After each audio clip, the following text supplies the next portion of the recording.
It's only been just over a year since Frieren Beyond Journey's End premiered, and an anime adaptation as good as Frieren only ever comes out what feels like once every era media shower. But it would be a shame to pass off Frieren's incredible anime adaptation as just a fluke. Each and every aspect of Frieren's anime adaptation was carefully crafted with only the utmost skill and expertise, which is well reflected in the cultural impact Frieren had. I've wanted to make a video on Frieren ever since I had the privilege of watching its damn near perfect 4-episode premiere, but over a year passed by in the blink of an eye.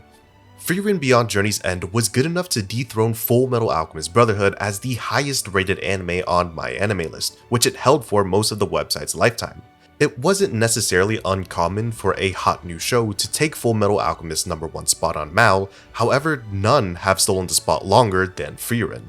Whether any of these anime are actually worthy of taking that spot, along with if Full Metal should even be ranked #1, is of course up to debate. The #1 ranking on MAL is obviously not the definitive way of declaring an anime as the best of all time, but it is at the very least somewhat accurate and somewhat reflective of a show's quality. It's high time that we reflect on Frieren now that the dust has settled, and take a look at all of the elements that made Frieren as good as it is. This is how Frieren became the best anime of all time. The beginning of this journey starts at its source, a manga. Frieren Beyond Journey's End was written by Kanehito Yamada and illustrated by Tsukasa Abe. To oversee the two is editor-in-charge Katsuma Ogura, who answered many questions about Frieren's early beginnings in an interview with Manga Taisho. Initially, it had only been Yamada and Ogura who had both been working with each other for quite some time. Ogura had tremendous faith in Yamada's talent, despite his previous work being a flop. To pick things back up though, Ogura's next plan was for Yamada to create a gag one-shot manga. And when Yamada handed the rough storyboard for the new manga to Ogura, he laughed, but not for the right reason. What Yamada had handed his editor-in-charge was a rough draft of what would eventually turn into the first chapter of Frieren. Despite Ogura suggesting a gag one-shot manga, he wanted to see Yamada's work through, and proceeded to recruit illustrator Tsukasa Abe. When Abe received the storyboard for Frieren, he asked if he can draw something out of it, and drew the first illustration of Frieren. With approval from Ogura and Yamada, they sent out the storyboard to Shogakukan's editorial department, and the rest was history. Frieren came into serialization in the Weekly Shonen Sunday magazine in April 2020 and is currently ongoing. Before it was adapted into an anime, the manga received 2 prestigious awards. The first being the Tezuka Osamu Cultural Prize's New Creator Award, which is run by one of Asia's oldest newsletters, and the second being the winner of the 14th Manga Taisho Awards.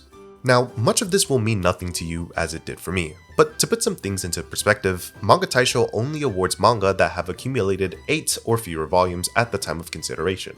Its committee is made up of around 100 manga enthusiasts, all of whom have zero ties to the manga industry. The committee does 2 rounds of voting to select its winner, and in the 14th annual Manga Taisho Awards, Frieren won by a landslide, having 24 points over its competitors, which included Oshinoko, Kaiju No. 8, and Spy Family, all of which were popular enough to receive their own anime adaptations, and is the highest point differential between first and second place in the entirety of Manga Taisho's 16-year run.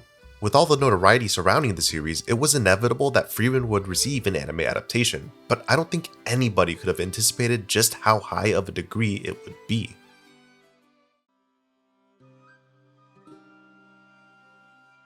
Taguchi Shorichiro is the man we should thank for the anime's existence. Taguchi fell in love with Frieren after reading its first chapter and immediately set his sights on an anime adaptation.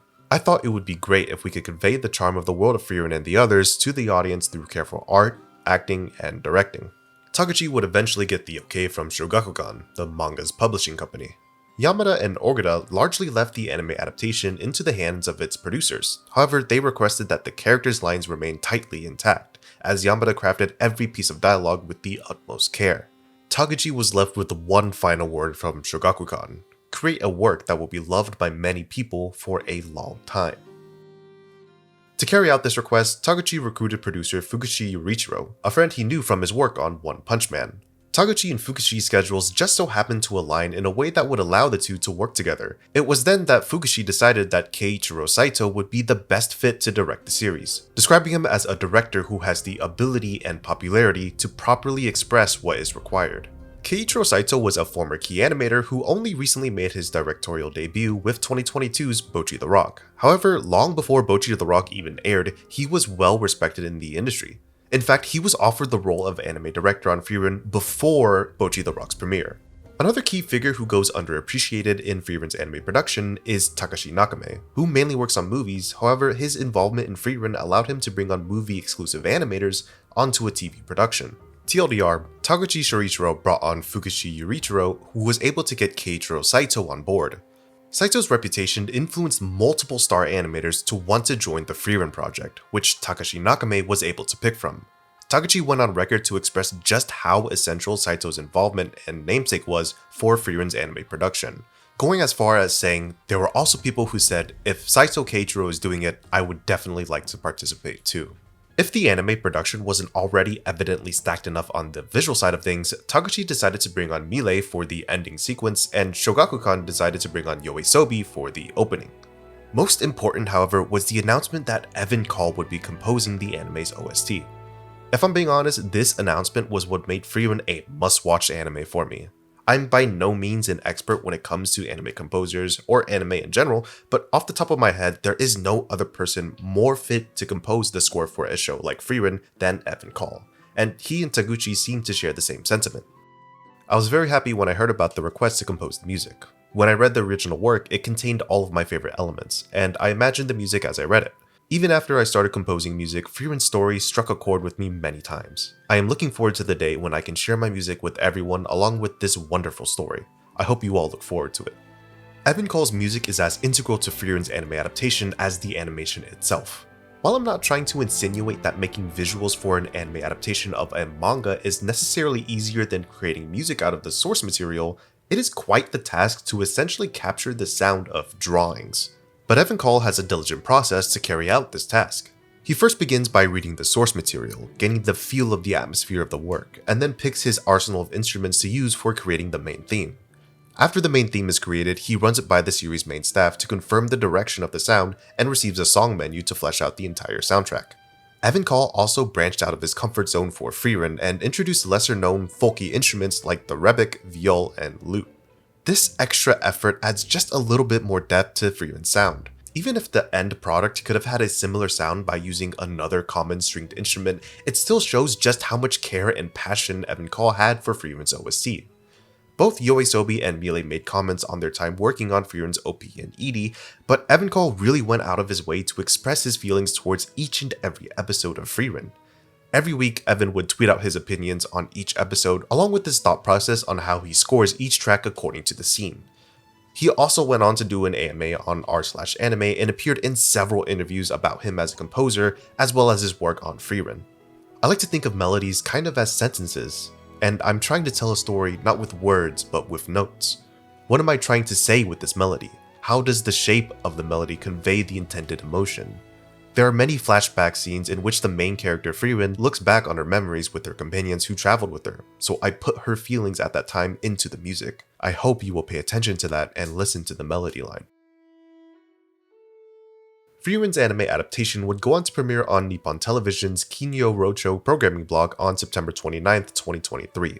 This programming block was exclusively reserved for feature-length films and has been broadcasting since 1985, making Frieren the first TV anime to ever be broadcast in this time slot.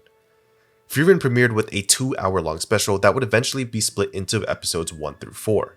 The following episodes of Frieren would go on to broadcast on NTV's newly made Friday Anime Night, again making Frieren the first anime to premiere in that time slot. Frieren's premiere is one of the strongest starts of an anime I've watched. Within the first episode alone, characters you know nothing about feel like a group of friends you've known for the duration of their entire decade-long journey. And this is achieved by the use of flashbacks and various montages that tastefully give the audience exposition, thanks in no small part to Keiichiro Saito's excellent direction. Flashbacks in stories can oftentimes feel cheap, but Frieren embarking on a new journey to reflect on her times with the hero's party, along with Saito's use of frequent match cuts, allows the story to transition into a piece of well-done exposition smoothly. I really can't understate just how effective these montages are. They build greater depth to each character, giving us a candid insight into how these characters interact with the world and each other as if they exist without the audience watching. I appreciate that Frieren takes time to let these scenes marinate rather than rushing to flesh out a character. Immediately after watching Frieren's premiere, I felt like I could spend 1,000 episodes in its world. Frieren also has amazing cinematography, with so much thought put behind each shot, utilizing multiple eye-catching angles, my favorite being this first-person perspective that's used throughout the entire series. Background characters will frequently have animations to them that subconsciously make the world feel more alive. Oftentimes in anime, it can be common to notice when characters are frozen in place, waiting for their turn to speak, but this isn't the case for Frieren. It really does feel like a movie-level production in a TV anime, which again, fittingly premiered in Kinyo Rocho's movie-exclusive TV programming block. Even during the slower moments of the show, Frieren never leaves a dull moment for a single second, whether it's its visual direction, background art, or beautiful soundtrack. And speaking of soundtrack, Frieren's premiere was scored after the animation had already been complete, or at least complete enough for Evan Call to get an idea of how he wanted to round out everything with this sound. It's a technique called film scoring, and it's commonly used in filmmaking. I love how Frieren isn't afraid to really crank up Evan Call's soundtrack, and we can thank sound director Shoji Hata for that. Too many times I've seen an anime do the composers dirty by not letting the soundtrack take center stage, and I'm happy to hear that this isn't the case with Frieren. It all goes back to Evan Call saying, "I hope you will pay attention to that and listen to the melody line." It's aspects like these that make me fall deeper in love with Evan Call's sound. The adaptation elevates just about every aspect of the manga, and its characters are animated with this fluidity to them that makes each of them feel more real. There's this extra level of movement in Frieren that I haven't seen or at least noticed in other shows. There is a staggering amount of detail in scenes that will only last a few seconds, but this intentional extra bit of effort makes the world feel that much more alive. There's yet another person who goes underappreciated, and that is Toru Iwasawa, the series' action director. Many of the standout scenes from Frieren are largely anime original, or at least heavily expanded upon from just a few panels in the manga, and we can thank Iwasawa for a lot of Frieren's best moments. My favorite scene from Frieren and my favorite moment from 2023 was the fight between Stark and the dragon in episode 6, which highlights every strength that Frieren's anime has to offer and perfectly encapsulates every aspect in just a few minutes. I'm just gonna assume you've already watched the anime, at least up to this point, so spoilers ahead. Shortly after the premiere, we're introduced to Stark, a disciple of Frieren's former party member Aizen. Armed with a giant battle axe, he protects the village he resides in from a red dragon. However, it's revealed that Stark is merely putting on this strong and tough attitude as a front. In reality, he's a coward. Frieren and Fern recruit Stark to come up with the plan to defeat the dragon, where Stark would act as a distraction for both Fern and Frieren to kill the dragon. Although hesitant at first, Stark agrees to join them, and now the scene is set. A powerful red dragon stands before Stark as he begins to tremble in fear, and that's when Frieren remembers this. A scene where Frieren's old party is faced with a godlike being, and Aizen is trembling in fear. Frieren points this out, and Aizen responds with this. 怖がることは悪いことではない。この恐怖が俺をここまで連れてきたんだ。Not only does this scene deliver such a simple yet incredibly moving message, it highlights the influence Frieren's old party had on herself. When Fern points out that Stark's hands are shaking, Frieren chuckles and smirks. Stark takes it as a jab, but Frieren is looking at the entire scene fondly. Frieren doesn't comment on Stark's visible fear at all until Fern says something, since she's already lived this exact moment. After this small yet very endearing interaction, Stark gains the resolve to take on the dragon. What unfolds is an incredible feat of animation, involving a fully animated 2D dragon, technical background animation, and an overall understanding on how to convey the speed, scale, and weight of the fight. What we see here is the combined efforts of nothing but veteran key animators expertly carrying out action director Toru Iwasawa's vision for this scene. As I said earlier, this scene perfectly encapsulates every strength Frieren's anime has to offer. The first-person perspective I spoke about earlier returns, placing Stark in the dragon's mouth as he enters its range. The match cut from Stark to Aizen smoothly transitions into a flashback, not only showing Aizen's influence onto Stark, but also allowing Frieren to reflect on her past. When the flashback begins, we're introduced to another beautiful track by Evan Call, fittingly named Fear Brought Me This Far.